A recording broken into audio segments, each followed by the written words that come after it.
La Bible dit que Dieu a fait de chacun d'entre nous des rois et des reines en Christ. C'est-à-dire qu'un chrétien est censé avoir de la domination. Parce que c'est la première mission que Dieu a donnée à Adam et Ève. Soyez féconds, multipliez, remplissez, assujettissez, dominez. Dominer, ça veut dire qu'il n'y a plus de choses extérieures qui prennent le contrôle sur toi. Tu es quelqu'un qui donne, qui sème, qui apporte et qui n'est pas assujetti. Quand tu dépends d'une personne, tu dépends d'un système pour manger, pour boire, tu n'es pas en train de dominer. Tu es assujetti, tu es dominé. Un chrétien n'est pas dans son règne tant qu'il est dépendant. Si aujourd'hui ton patron vient, il coupe sur le contrat avec toi et que tu tombes pour Dieu, ça veut dire que tu n'es pas encore rentré dans ton règne, que tu es assujetti à une personne. Je peux dire que tu peux même travailler pour autrui tout en étant autonome. Dieu veut que ton futur ne soit pas assujetti au bon vouloir d'une personne. Quand Dieu te donne des idées, des révélations, c'est ce qu'on appelle être fécond. Il dit que quand tu as des idées, il faut les multiplier. D'une idée, je vais passer à une phase de développement, ça va me donner peut-être une entreprise. De l'étape du projet,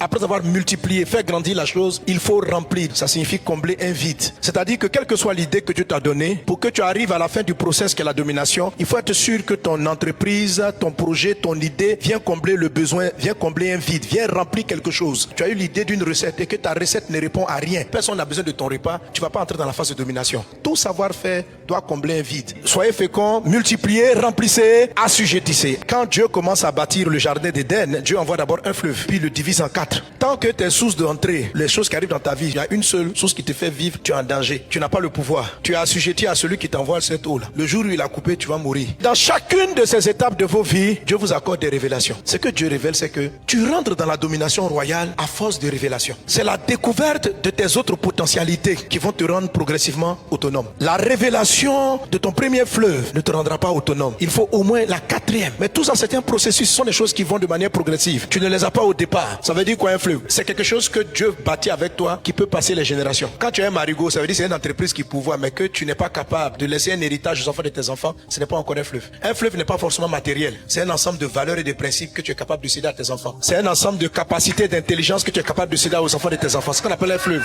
Peugeot existe depuis 1800, c'est-à-dire les enfants, des enfants, des enfants, des enfants, jusqu'à aujourd'hui. On appelle ça un fleuve. Si la manière dont tu diriges ta structure, le jour où tu t'en vas, la structure tombe, ce n'est pas un fleuve. Je déclare sur ta vie que cet enseignement que je donne t'accorde un ensemble de séries de révélations, que les choses qui étaient cachées se révèlent à toi, jusqu'à ce que tu établisses des rivières, des fleuves qui vont aller au-delà de ta vie. Que les enfants de tes enfants, si Jésus n'est pas encore revenu, se réveillent et puis disent: mon père, ma mère ont bâti cela dans ma vie. Tu n'as pas pris un héritage particulier de tes parents, sinon que les gènes qu'ils t'ont sémés. Mais tu es l'homme, tu es la femme. Je te déclare sur ta vie, à partir de laquelle, si Jésus n'est pas revenu, des vies sortiront et tes enfants, 3e, 4e génération, s'élèveront et diront: je bénis Dieu pour mon père, je bénis Dieu pour ma mère. Ils vont citer ton nom en exemple. De même que les enfants d'Abraham, des siècles plus tard, disent: nous sommes les descendants d'Abraham. Les gens diront: nous sommes les descendants de cette femme, nous sommes les descendants de cet homme. Que ta vie bâtisse un fleuve dans le nom de Jésus. Et j'aimerais dire à une personne que ce n'est pas encore tard. Ne dis pas que ton âge est parti. Ce n'est pas tard. C'est maintenant que ton film va en train de commencer. Je suis simplement là, un prophète établi par Dieu pour déclarer les choses sur ta vie.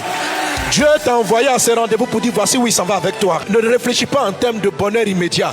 Dieu a voulu que tout se fasse de manière générationnelle. C'est pourquoi beaucoup de livres de la parole de Dieu commencent par des généalogies, pour que les gens comprennent que la vie est un fleuve et que chacun doit laisser le fleuve de vie se manifester. Les enfants qui sortent de toi doivent faire mieux que ce que tu as fait.